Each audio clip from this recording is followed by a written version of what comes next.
He had to throw more jabs because Canelo was pressuring him, and in order to do something about it, he had to keep the jab. That being said, it doesn't not count. Like, jabs count. I've seen a million people on Facebook and Instagram say that jabs don't matter, jabs don't count, jabs don't win fights. Of course jabs win fights. They win fights all the time. Like, watch a Klitschko fight. Or that's all he did that's all for it does years. Is jab. Of course, jabs don't win fights.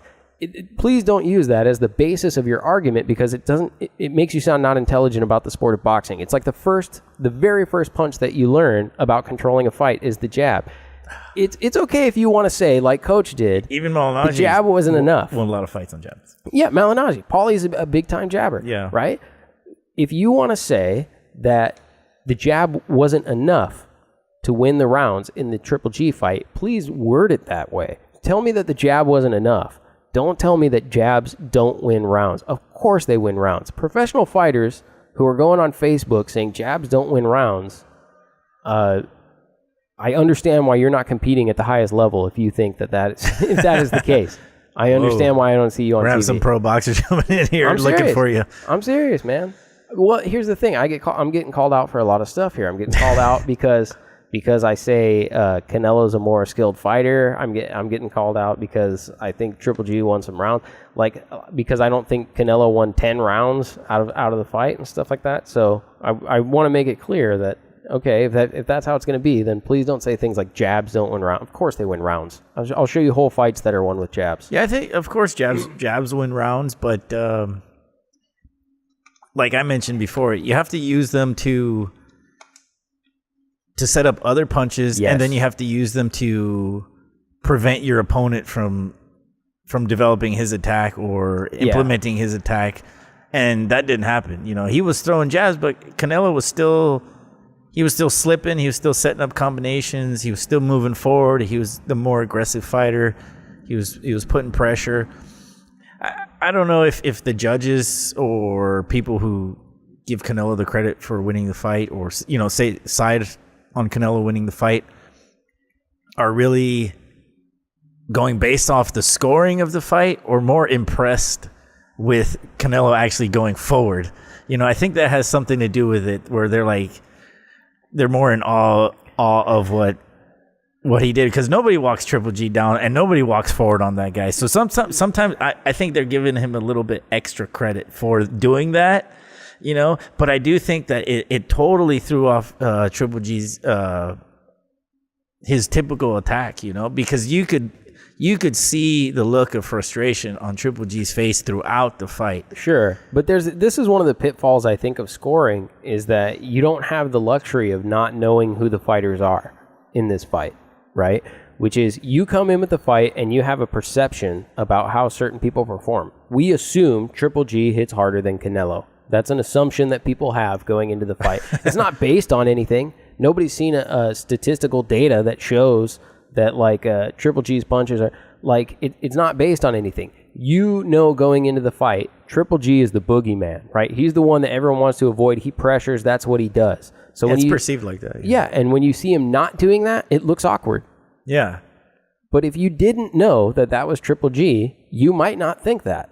You would just go, oh yeah, he's not getting pinned down. He's dancing around the ring. He's doing all this different stuff, right?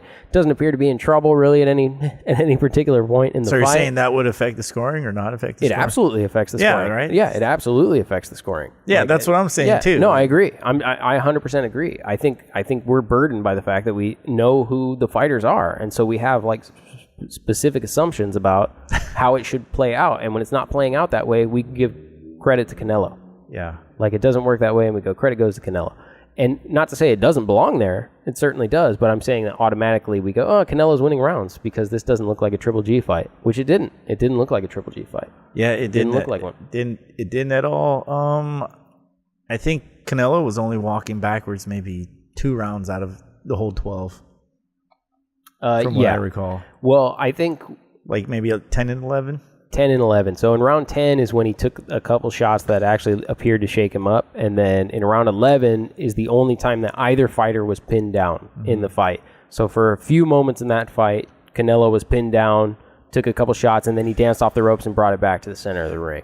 But I think you say this often. I could be wrong, but you say, who would you rather be at the end of the fight? Yeah, right? well, that's actually a Max Kellerman's. But yeah, okay. I subscribe to it. Okay. I think that's true. And not at the end of the fight, though, because you don't judge fights at the end and say, who would you rather be? Or at the end of the punch? At the end of the round, right? So at the end of every round, to judge the round, you have to say, who would you prefer to have been in that round? Well, let's say at the end of the fight, let's do a side-by-side comparison of these guys' faces. I mean, Triple G, he swole up pretty good.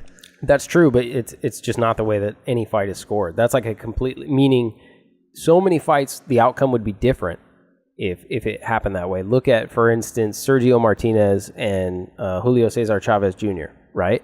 At the end of the fight, if you judge it at the very end and say, who would you rather be as a whole on the fight, it's probably you would rather be Julio Cesar Chavez Jr., because if that fight continued, Sergio Martinez would have been stomped into the ground. No, I'm saying by damage taken to the face, though. Martinez's face wasn't beat up. Chavez's face was already swole up. His face was swole up, but Chavez was on the verge of being knocked out and had sprained his knee and done all kinds of stuff. I'm saying accumulation of damage. And you could see the accumulation of damage on Triple G's face. And you did minus a cut on Canelo's left eyebrow. There was not an accumulation of damage on his face. There was significant damage on Triple G's face. Yeah, let me go back to the earlier point, though, because obviously Sergio Martinez had sustained greater damage than Julio Cesar Chavez Jr. did in that fight. He was concussed, right? What, from the knockdown? Yeah, he was concussed from the knockdown. He had sprained his knee. No, like in terms of overall damage that was sustained to a fighter, Sergio Martinez sustained more damage in that fight, but you cannot give the fight to Julio Cesar Chavez Jr. because he only did that in one round, and the other 11 were clearly dominated. So you can never look at the end and say, at the end, who would it be? Like, for instance, the giant cut on Triple G's eye, when was that sustained? The one that he had to have the 7 stitches in, go round 12. That came up in round 12.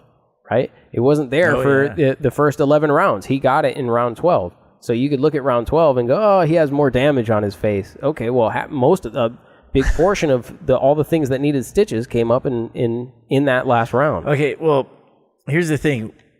After watching the fight live, you were there. You came back and you said, you agreed, right? You agreed that Canelo won. No, I said it was a draw. Oh, you thought it was a draw? It was a draw. Okay, yes. and then you rewatched it the other day, and now you think I think Triple G won by 1 point. Oh, and wow. Well, here's what happened. To be fair, not by one round. He didn't win. He won by 1 point. And the way that happens is I took a round. Apparently, I couldn't say which round specifically. I took a round in there that I gave to Canelo previously, and I ended up calling it 10-10. So how were you scoring it? Were you like... That's it. How were you scoring? How Was I scoring? Yeah, I mean, were you like counting the punches? I mean, what... No, I never count punches. I don't count the punches. I mean, it's based on... Well, I think in any scoring criteria, the number one scoring methodology is clean and effective punches. You look at who landed the most clean and effective punches in that round, right? So, and many times that's Canelo. Many times it's Triple G, and some of the time you can't tell. You can't. No, it's true. Like, and that's why I give one round 10-10, because you watch the round and you go, I don't know whose punches were better in that round, really. Well, that's where I think the argument for his jab not being effective. He threw a lot of jabs, and people saying jabs not winning fights or whatever. I don't think the jabs were effective. I don't think they were effective at all. I think they were kind of negated by Canelo's forward progress throughout the fight. I think that's a crazy thing to say just by virtue of the fact that if we had Triple G standing in here and let's say he landed a ridiculous number of jabs in the fight, which he did, like call it, 15 jabs a round, for instance. Let's just let Triple G jab us in the face 15 times for 2 minutes and see how effective it is. Of course, it matters, right? It's not like it's 200 jabs that you take to the face over the course of 12 rounds. Is a jab equal to a straight right across? No, it is not. Is a jab equal to a left hook? Is it equal to body work? Is it equal to power shots? It's not equal to any of those things. Exactly. 1 for 1. It's not. one for one. It's not equal 1-to-1 for any of this. Okay, a jab isn't worth a straight right. But even 10 jabs might be, or 15 might be. Well, guess what? Canelo was ripping the body the whole fight. Okay, he was ripping the body uncontested, and he was I agree. And he was landing totally, hooks. I totally he was agree. landing his hooks. He was getting some straight rights in there. I would say, okay, if it's 2-for-1, you know, and then, you know, Triple G was landing so many more jabs, well, then I think Canelo took it on them power shots. And that's fine. See, that's the thing. I think that's an okay argument to have, to say that the cleaner, effective power shots that Canelo was landing was essentially outworking the jabs, right?